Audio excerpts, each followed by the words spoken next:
লাগলেন কুল এ নবী মুস্তাফা তুমি জগতের মানুষকে বলে দাও। আমার নবী মুস্তাফা বলতে লাগলেন ওগো আল্লাহ জগতের মানুষকে কি বলবো? বলতে লাগলেন আমার আল্লাহ এ আমার নবী তুমি জগতের মানুষকে এটাই বলে দাও যে আল্লাহর সঙ্গে কানেকশন রাখতে চাইবে, যে আল্লাহর সঙ্গে ভালোবাসা রাখতে চাইবে, যে আল্লাহর ইত্তেবা করতে চাইবে, যে আল্লাহর জান্নাত পেতে চাইবে, যে হাউজে কাউসার পানি পান করতে চাইবে, যে জান্নাতে যেতে চাইবে, যে আল্লাহর ভালোবাসা নৈকট্য লাভ করতে চাইবে, যে আল্লাহর প্রিয় পাত্র হতে চাইবে নবী তুমি জগতের মানুষকে এটাই বলে দাও সে যেন তোমাকে আগে ভালোবাসে। আল্লাহ রাব্বুল আলামিন বলতে লাগলেন নবী গো ওগো আমার বন্ধু, ওগো আমার দোস্ত, জগতের মানুষকে বলে দাও যারা আল্লাহকে ভালোবাসা করতে চাইবে সে যেন নবী তোমাকে ভালোবাসে, আর যে তোমাকে ভালোবাসবে আমি আল্লাহ তাকে ভালোবাসবো। শুধু ভালোবাসবো না ওয়ায়াগফিরু লাকুম যুনুবাকুম ওয়াল্লাহু গফুরুর রহিম আমি আল্লাহ তার জীবনের গুনাহ খাতা মাফ করে দিব। তাহলে বাবা বুঝা গেল আল্লাহকে ভালোবাসতে হলে, আল্লাহর নৈকট্য লাভ করতে হলে, আল্লাহর সঙ্গে কানেকশন রাখতে হলে বাবা আগে নবী মুস্তাফাকে ভালোবাসতে হবে। কাকে ভালোবাসতে হবে? নবী মুস্তাফাকে ভালোবাসতে হবে। কারণ বুখারী শরীফের মধ্যে হাদিস আন আনাসিন ক্বালা ক্বালা রাসূলুল্লাহ সাল্লাল্লাহু তাআলা আলাইহি ওয়াসাল্লাম লা ইউমিনু আহাদুকুম হাত্তা আকুনা হাব্বা ইলাইহি মিন ওয়ালিদিহি ওয়া ওয়ালাদিহি ওয়ান নাসি আজমাইন।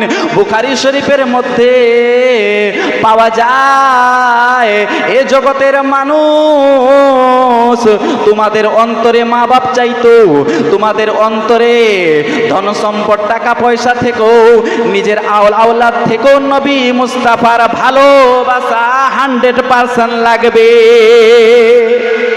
আর আল্লাহ রাব্বুল আলামিন এদিকে কোরআন পাকে বলেন যে আল্লাহকে চাইবে, যে আল্লাহর সঙ্গে কানেকশন রাখতে চাইবে সে যেন নবীকে ভালোবাসে।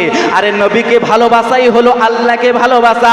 আর আল্লাহকে যে ভালোবেসে নিবে তার জন্য আল্লাহ রাব্বুল আলামিন জান্নাতের 8খানা দরওয়াজা খুলে দিবে। নারায়ে তাকবীর, নারায়ে সালাত, নারায়ে সালাত, ওয়াসলা কি আলা হযরত জিন্দাবাদ, ওয়াসলা কি আলা হযরত, নারায়ে তাকবীর। আমার নবী মুস্তাফাকে কেমন ভালোবাসতে হবে বাবা? কারণ অনেক মানুষ দুনিয়ার বুকে জন্মগ্রহণ করেছে, কেউ বলে নবী মুস্তাফা আমার মতো, নাউজুবিল্লাহি মিন যালিক। কেউ বলে নবী মুস্তাফার যদি নামাজে শরণ্য আসে নামাজ হবে না। কেউ বলে নবী মুস্তাফা মরার পর মাটিতে মিশে গেছে। কেউ বলে নবী মুস্তাফা বড় ভাইয়ের মতো। আর আল্লাহ পাক কোরআন পাকে বললেন যে নবী মুস্তাফাকে ভালোবাসার কথা। আর অনেক মানুষ বলে থাকে নবী মুস্তাফা আমার মতো।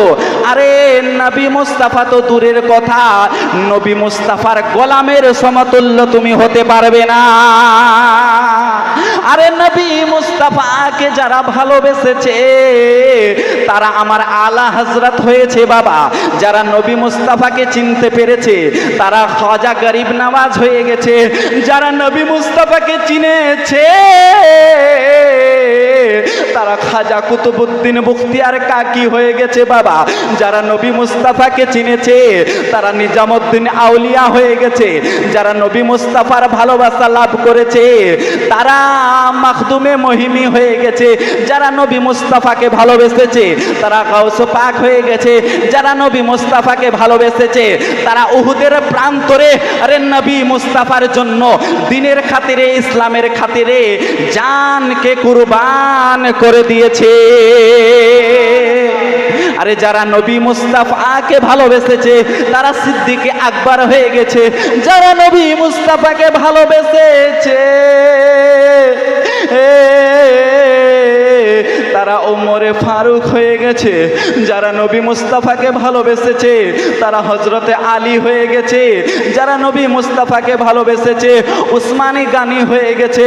আরে যারা নবী মুস্তাফাকে ভালোবেসেছে তারা হজরত বেলাল হয়ে গেছে। আরো মোহাব্বাতে সুবহানাল্লাহ, আরো জোরে বলুন সুবহানাল্লাহ। সুবহানাল্লাহ, কারা সুবহানাল্লাহ, কারা নবী মুস্তাফাকে ভালোবাসেন হাত তুলে বলুন তো ইয়া রাসূলুল্লাহ। রাসূলুল্লাহ। যারা নবী মুস্তাফাকে ভালোবেসেছে হযরত বেলাল হয়ে গেছে।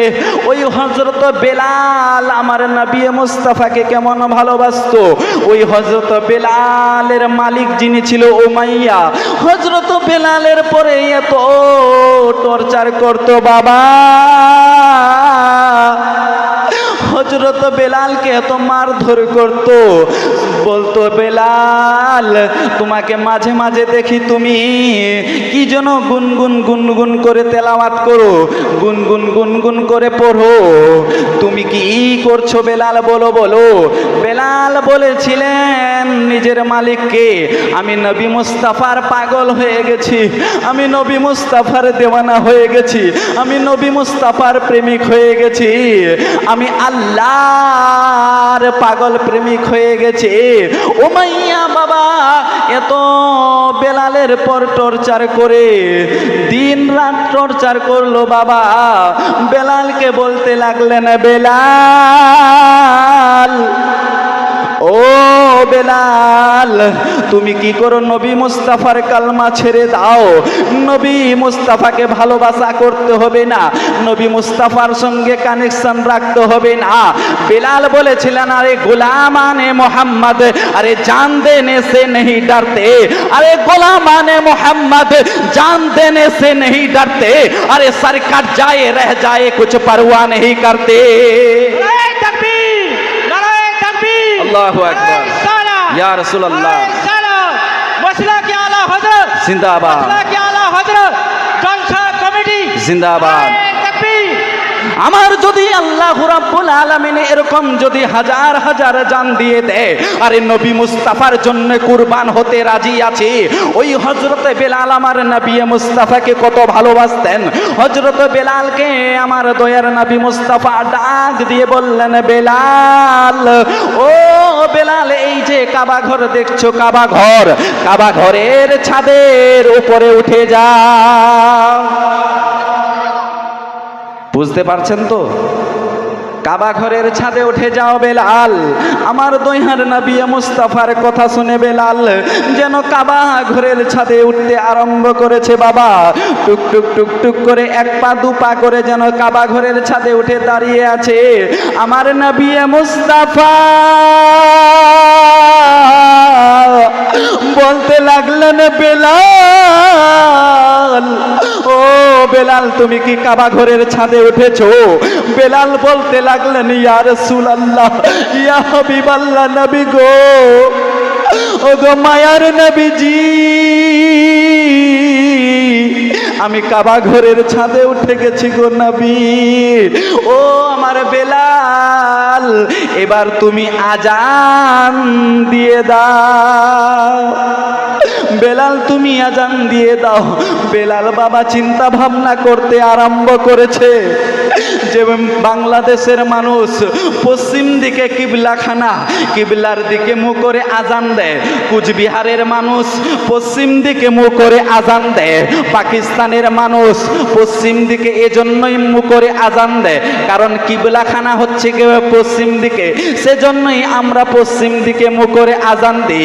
ভারতের মানুষ পশ্চিম দিকে মুখ করে আজান দেয়, লন্ডনের মানুষ পশ্চিম দিকে মুখ করে আজান দেয়। বেলাল আমি যখন আজান দিয়েছি কাবা ঘর সামনে হতো, আমি কাবা ঘরের মুখ করে, কাবা ঘরের দিকে মুখ করে আমি আজান দিতাম, কাবা ঘরের দিকে মুখ করে আজান দিতাম। ইয়া রাসূলুল্লাহ, ইয়া হাবিবাল্লাহ, নবী গো, ও ওগো দয়ার নবীজি, ওগো মায়ার নবীজি, এবার আমি কোন দিকে মুখ করে আজান দিব?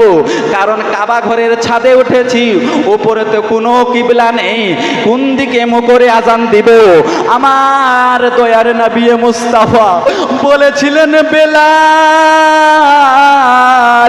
তোমাকে কোনো দিকে আর মুখ করতে হবে না, তুমি আমার দিকে মুখ করো, তোমার আজান হয়ে যাবে।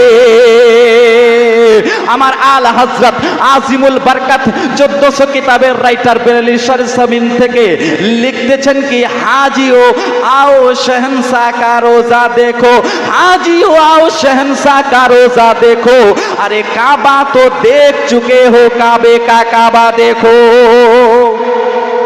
কারণ আমার নবী মুস্তাফা কাবার বাবা, আমার নবী মুস্তাফা কাবার বাবা এজন্যই, কারণ আমার নবী মুস্তাফা যদি না হতো আমরা নামাজ পেতাম না, আমার নবী মুস্তাফা যদি না হতো বাবা রোজা পেতাম না, মা বাপকে পেতাম না, ধন সম্পদ টাকা পয়সাকে পেতাম না। আরে আপনি আমি যখন একলা কবরে চলে যাব, অন্ধকার কবরে আপনার বাবা যাবে না, আপনার মা যাবে না, আপনার অন্ধকার কবরে কেউ সাথী হবে না, ওই অন্ধকার কবরে আমার নবী মুস্তাফা